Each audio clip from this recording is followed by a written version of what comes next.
વડોદરાની જનતાના મંતવ્યો શું, આવો સાંભળીએ.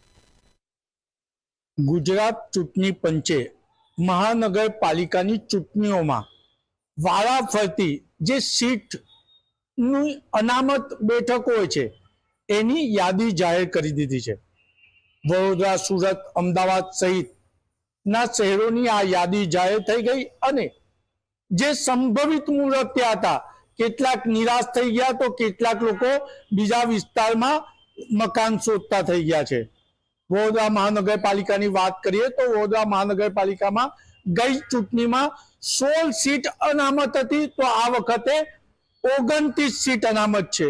ત્યારે વડોદરા શહેરમાં રાજકીય ક્ષેત્રે અને સામાજિક ક્ષેત્રે પોતાની આગવી ઓળખ ઊભી કરી અને કામ કરતા સિનિયર પત્રકારો સાથે આપણે આગેવાનોની મંતવ્ય મેળવીશું.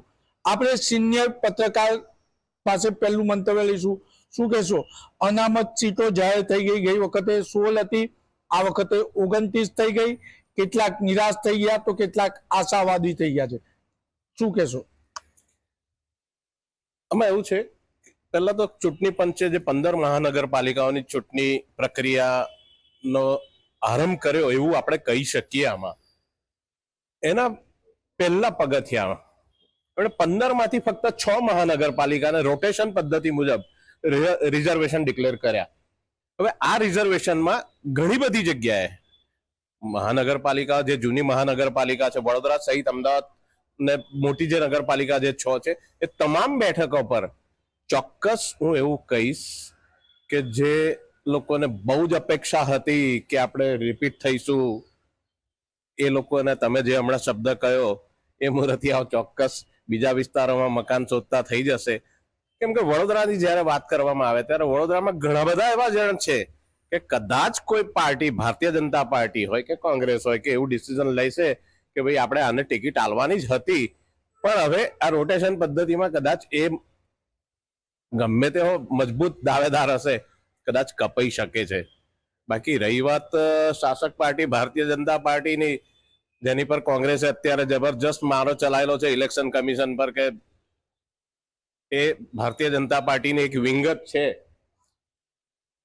ત્યારે આમાં એક શંકા એવી પણ ઉભી થાય કે રિઝર્વેશન જે રોટેશન પદ્ધતિથી મૂકવામાં આવ્યું છે એ કોકના ઈશારે તો નથી થયું ને, કે જ્યાં આગળ ભારતીય જનતા પાર્ટી, જે તમે 6 મહાનગરપાલિકાઓને આપણે સ્ટડી કરીએ છીએ, જ્યાં જ્યાં રોટેશન પદ્ધતિની વધારે ઇફેક્ટ જે વોર્ડમાં થઈ છે એ વોર્ડમાં બધી જ વોર્ડ એવા છે કે જ્યાં ભારતીય જનતા પાર્ટીના ત્યાં આગળ ભૂતકાળમાં ઉમેદવારો જીતી શક્યા નથી, ક્યાં આ વખતે એ વોર્ડમાં ઉમેદવાર જીતી શકશે કે નહીં એવી એક દહેશત છે. એટલે કદાચ બની શકે કે કોંગ્રેસને વધારે એક મુદ્દો મળશે અને કોંગ્રેસ એના માટે પણ કંઈક બોલી શકશે, પણ લેટ અસ સી આવનારા દિવસોમાં શું થઈ શકે તે જોઈએ. શું કહેશો? શું પરિવર્તન આવશે અને તમે આને કેવી રીતના જુઓ છો? મારી દ્રષ્ટિએ જે ચૂંટણી પંચે યાદી જાહેર કરી 16 ના બદલે 29 તમે કહી રહ્યા છો કે ભાઈ અનામત, એ યાદી મુજબ અત્યારે વડોદરા મહાનગરપાલિકા માટે થઈ છે. એટલે એક ચિંતાનો વિષય ખાસ કરીને ભારતીય જનતા પાર્ટી માટે ઊભો થયો છે કે જ્યાં જીતી શકે એવા ઉમેદવાર હતા.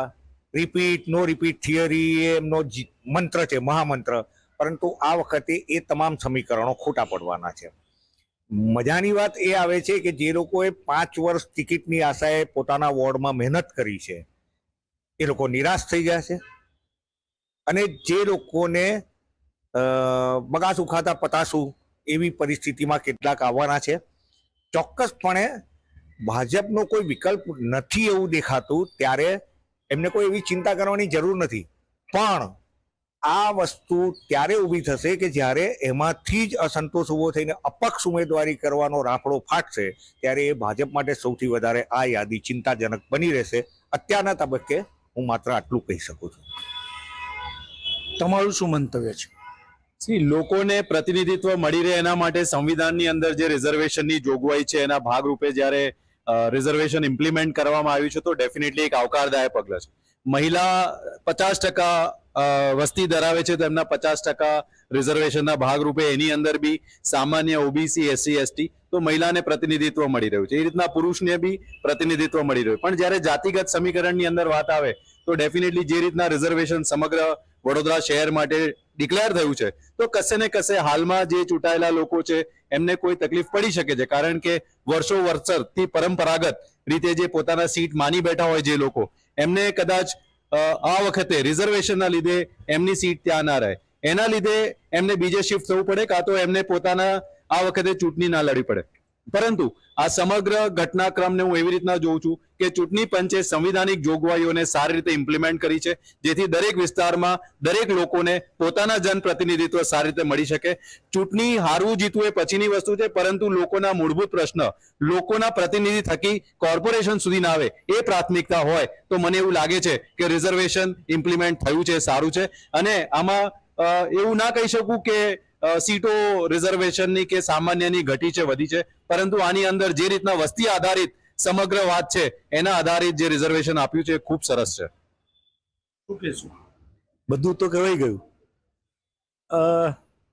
ભારતીય જનતા પાર્ટી છે ને મંદિર જેવી છે.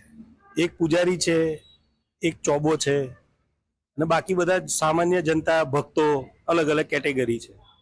જવાનું રોજ સવારે મંદિર, ભગવાનની પ્રાર્થના કરવાની, ભગવાન સાંભળી લે અને પ્રસાદ મળી જાય તો નસીબ, બાકી આરતી લો, ચાંદો મૂકો, ઘરે આવતા રહો. બીજા દિવસે સવારે એ જ ઉત્સાહ, એ જ જોમથી ફરી પાછા કામે લાગો.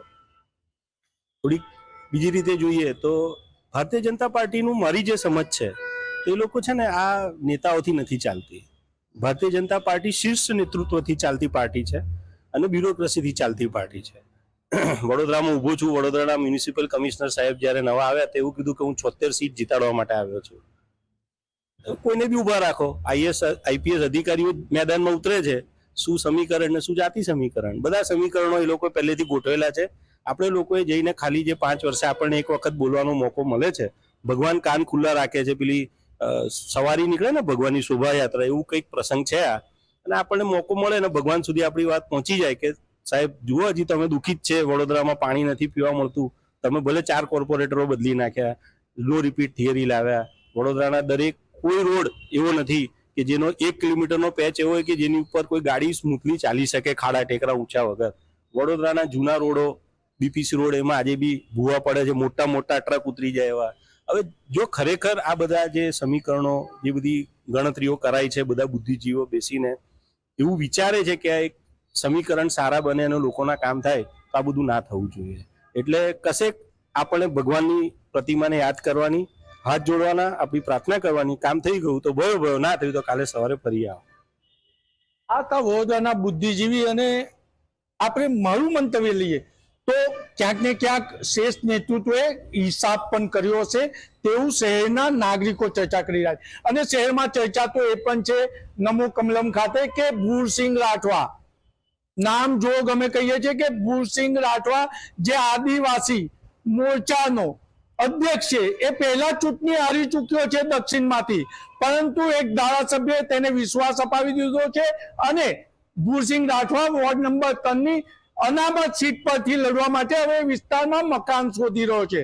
એટલે ક્યાંક ને ક્યાંક ચૂંટણી પંચ તરફ પુનઃ કોંગ્રેસ આંગળી તો કરશે, પરંતુ ક્યાંક ને ક્યાંક ધારાસભ્યો, સંસદ સભ્યો પોતાના ટેકેદારોનો હિસાબ પણ કરી રહ્યા છે. અને મહિલા વિંગમાં એવી ચર્ચા છે કે જે મહિલાઓ ત્યાગ સમર્પણ કરવા માટે સંગઠનને ચૂંટેલા સભાસદોનો પડ્યો બોલ ઝીલ્યો છે, એ લોકો પણ હવે નિરાશ છે. કેમેરામેન મિલિંદ મહેલે સાથે નિલેશ બ્રહ્મભટ્ટ, મંતવ્ય.